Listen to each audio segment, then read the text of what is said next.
So hi everyone. Hope you guys are doing great. I'm doing good.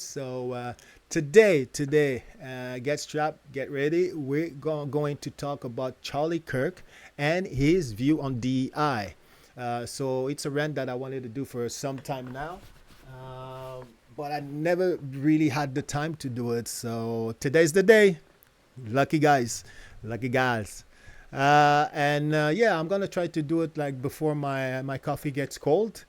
And before we start, though, I'm going to ask you a favor. Please like, comment, share, and subscribe. That will be amazing. So yeah. So this being said, let's kick it start. I think that like I said, we're going to talk about Charlie Kirk and his view on DEI. I think that most of you guys know who Charlie Kirk is, and for the benefit of those who don't know who he is, he's a mega foot soldier going from university to university, basically challenging students on everything from race to gender to history, all in the name of debate, so it seems.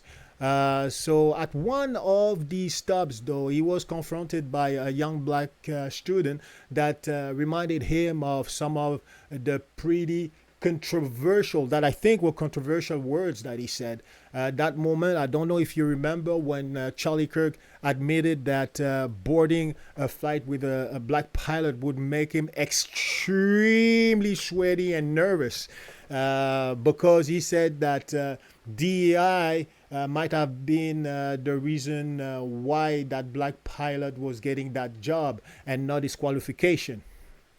And that's basically the core of Charlie Kirk and Trump's administration stand on DEI.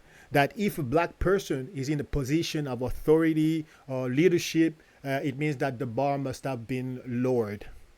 That DEI is about handing goodies to unqualified people as opposed to actually correcting generation of inequity and exclusion. Go figure.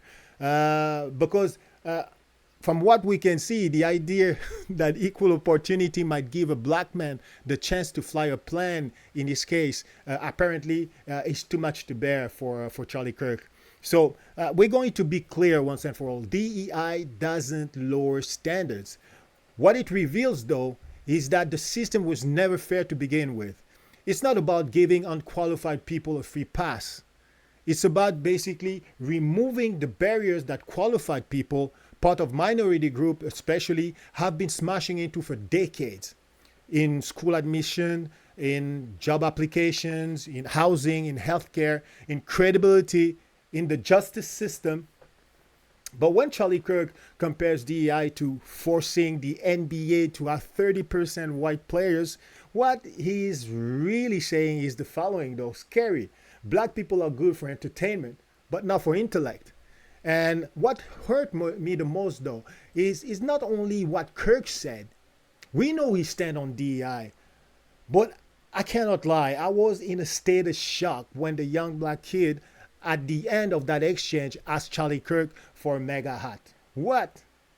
I mean, the guy just said the most outrageous and racist thing, implying that your black skin color means that your skills are suspect. And that black people can dribble all they want. They can also rap all they want. But don't they dare fly my plane or lead my companies. Basically, that black people need to stay in their lane, if that's racist enough for you. And we are so used to be fighting for a seat at the table that some of us, many of us, often forget that we built the damn table. And since we're talking about, example, black pilot, let's drop some sense into Charlie Kirk MAGA hat. African airlines have been flying safely and professionally for decades. Ethiopian Airline, Royal Air Maroc, Kenya Airways, South African Airways. The skies of the continent are navigated every day by highly trained black professionals. And let me give you an example. When Muhammad Ali flew to Zaire to fight George Foreman in 1974, I think it was the famous Rumble in the Jungle, right? for the whole timer, for those who know boxing history. He said he was amazed to see black pilots flying the plane, that he couldn't believe it. And guess what? Those pilots got him there and back safe and sound. So black excellence isn't new. It's just often ignored. And maybe, just maybe, that's what really scares Charlie Kirk and the people like him. Not the fall of standard, but the loss of monopoly. Because what DEI represents is not incompetence, it's competition, which is different. It's no longer having a system rigged in your favor. It's no longer being a default. It's no longer saying merit when in fact you are promoting a system based on inequality. Because once you level the playing field, that's where you see who really got game. DEI isn't about giving people something for nothing. It's about breaking a system that gives everything to some and nothing to others, no matter how hard they work and no matter how qualified they are. It's about making sure that when a black kid says, I want to be a doctor, he doesn't hear, be a rapper instead, go play football. When a woman says, I want to lead, she doesn't hear, oh, you're too emotional.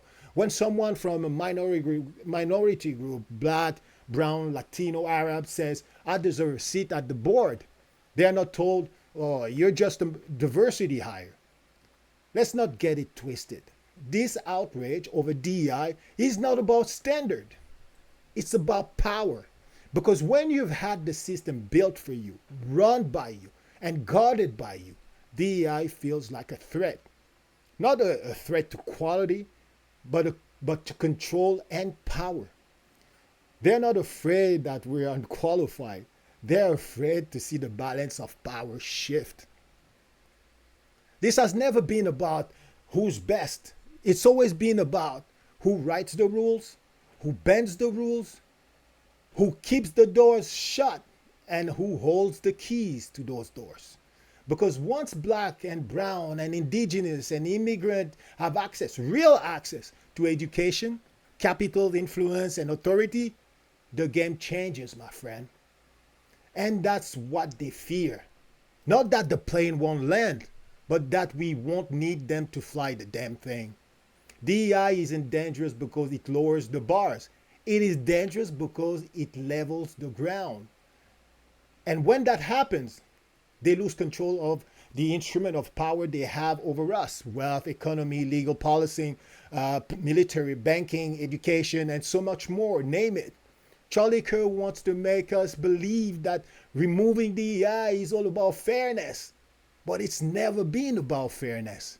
It was always about keeping the table small and the reign of power even smaller to only a select few racist thugs like Trump and Elon Musk and their MAGA puppets. Now let's talk a little bit about DEI and stress some fact about DEI.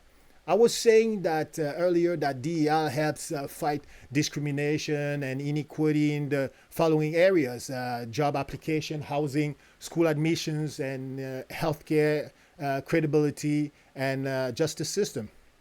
Let's talk about the workplace discrimination and the hiring bias against black candidates.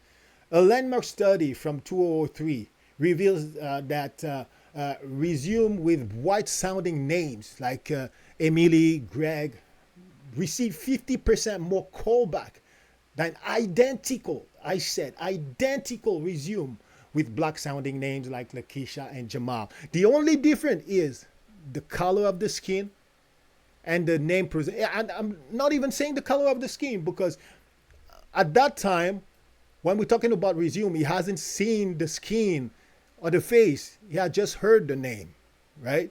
So the study was repeated, because we're talking about 2003. The study was repeated in recent years, right? And found similar patterns still persist, showing DEI is still necessary to disrupt bias in hiring. This has nothing to do with lowering standards, right?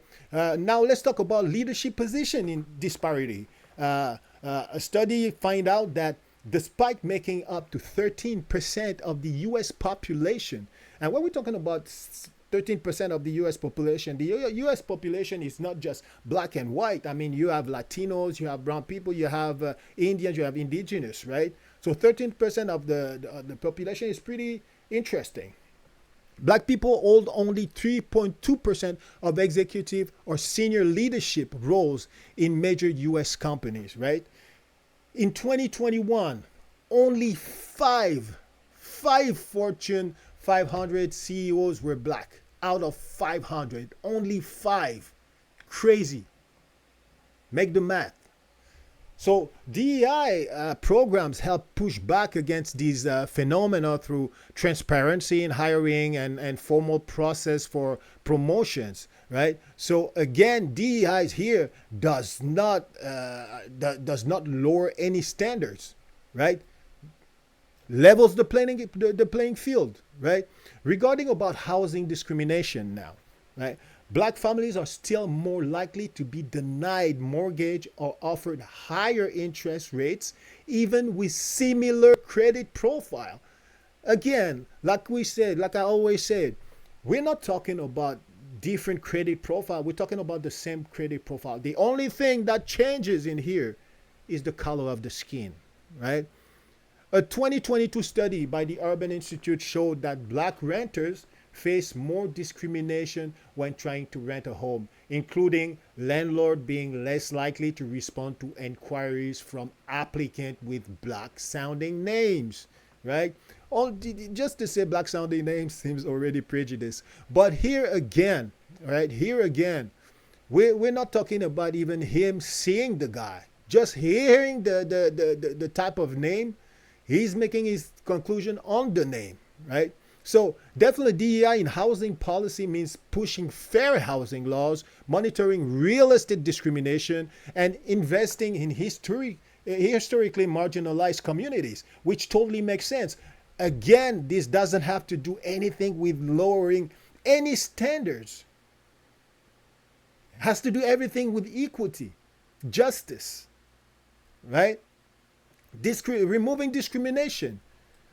Let's talk about healthcare inequities now. So black mothers are that's crazy though. That's crazy. Black mothers are 3 to 4 times more likely to die from pregnancy-related causes than white mothers in the USA. I mean, 3 to 4 times. I don't know about you, but 3 to 4 times I find that extremely high. Extremely high. That's crazy. That's crazy. So DEI in medicine includes revising training material, makes sense. Increasing representation in medical staff, makes sense as well, as long as they qualify, right? We're not talking anything about like lowering standard just to fit the purpose. No, people have to be qualified, right? Let's talk now about education and opportunity inequity, right? So black students are more likely to be suspended or expelled than white students, even for the same behavior. And again, the key phrase in here is even for the same behavior, right? Even for the same behavior. The only thing that is different, right, is the student being black or from minority. Now, let's look at a study that occurred in 2018 from the Government Accountability Office that reports that black students representing 15% of enrollment make up 39% of the suspension. Nothing less. 15% enrollment, but 39% suspension. That's crazy. So what are we putting in place? So DEI in education addresses not only admission equity, right, which makes sense again, but also biases, disciplinary biases practices, underfunded schools, and cultural inclusive curriculum, which again makes total sense and has nothing to do with lowering any standard, but everything to do with removing discrimination, implementing equity in those fields, right? Now, let's talk about something that is going to be areas that are very extremely important and touches every piece, every area of our life today, that are what we call the pole of powers, basically. Let's talk a little bit about politics, right? Where basically the power to make the rules is concentrated, right? That's what we're talking about, where the power to make the rules is concentrated. So the US Congress remains, as you know, overwhelmingly white and male, right? So as of 2023, we're right in there. Only 13% of the members of Congress were black or Latino, despite black and Latinos making up to 32% of the US population. Again, we're talking about 32%, but don't forget that you have Chinese, you have Russians, you have all these other shade and color indigenous making America, right? But black and Latino account for 32%, but they only have 13% member of Congress were black, right, in 2023, right? And only 2% of US senators have ever been black. Can you believe that? Maybe you didn't know, but let me tell you, only 2% of US senators have ever been black, right? So here's what it means in reality, right? Here's what it means. It means that most of the laws affecting millions of people of color, right, are made by people who don't look like us, by people who don't live like us, right, by people who don't speak like us, and I'm going to add another one, by people who actually might not even like us, right? People that might not even like us. So, what DI matters in politics? It's very simple. Because politics is not just about who gets elected. It's about who gets to shape the conversation and the fabric of our society. Right? When we talk about systemic racism, when we talk about policing, when we talk about everything that regards how people perceive a certain group, that's what we're talking about here. That's what we are talking about here, right? So that's why, again, politics is extremely important, right?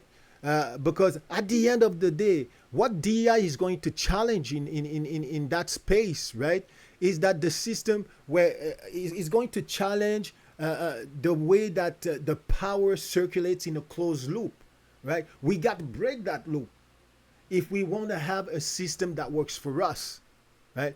So now let's talk about, I hope that you guys get that, right? And I'd like to have your comment on this. It's very important. But let's continue with the legal system, right? Let's continue with the legal system, where the power to judge and to punish is. The power to judge and to punish. And I think that black people, colored people, minorities kind of know about the power to judge and punish, because I do think that they've oftenly been at the receiving end of that judgment and of that punishment, right? So black men in the US receive sentences 20% longer than white men for the same crime. It was revealed by the US Sentencing Commission in 2017. For the same crime. That's the key phrase, for the same crime. The only thing that changes is the color, right? The ethnicity. That's the only thing that changes. 20%, that's pretty big. I wouldn't like to be in the 20%. I would like to be in the 0%, right? But here we're talking about 20%. That's 2 in 10. That's big. That's extremely big. So we can see that judges, prosecutors, and juries are also overwhelmingly white, which is a disbalance already, right? And there's another studies that show that implicit biases that impact decision from pre-trial bail to final sentencing that we've already talked about. And I do think that a lot of black brothers, brown brothers, Arab brothers, minority groups have already also been at the receiving end of those pre-trial bail and those final sentencing judgment and punishment, right? Now, did you know that only 5% of U.S. lawyers are black? Maybe not, but now you know. So why DI matters in law? Very simple, because the law is not just a system. It's a sword and it's a shield, right? It's very important, right? The law is not just a system. It's a sword and it's a shield. And without diversity, right, without the DI, justice becomes selective. And I do believe that when we talk about black people, when we talk about Latinos, when we talk about brown people, when we talk about Arabs, right, I think we do understand what justice, selective justice is, right? Because I do believe that we do experience it more than the other man, right? To be simply put. Now, let's talk about military and intelligence. So that deals with the power to enforce and to intervene, policing and all that stuff. I'm not going to go into policing and George Floyd and all that. You already know that. Let's talk about the power structure in regard to military intelligence, right? Which deals with, like I said, the power to enforce and intervene, right? So we understand that people of color do serve in large numbers in the lower ranks of the military, right? But when we look on the top of the pyramid, right, the generals, the admirals, and the policymakers, it's still definitely overwhelmingly white. In 2020, only 2 out of 41 top 4-star generals were black. Only 2, right? So black and Muslim, did you know that though? Black and Muslim Americans are often subject to extra scrutiny or delays in security clearance processes for federal or military jobs, even with a clean record. Even if they have a clean record, it takes longer for them to have their clearance. So now you're going to ask me why DEI matters in military? Wow, because the military doesn't just fight wars, it executes foreign policies, shape global presence, and control billions upon billions in contracts of technology. And if the powers is concentrated in only one group, it reflects and reinforces inequality at a massive scale, right? As simple as that. So all that we've seen right now has nothing to do with lowering any standards, right? Or no merit, right? All that we've seen is that fighting against discrimination, trying to implement equity, fighting against inequality. That's what we've seen there for DEI, right? And also include diversities, right?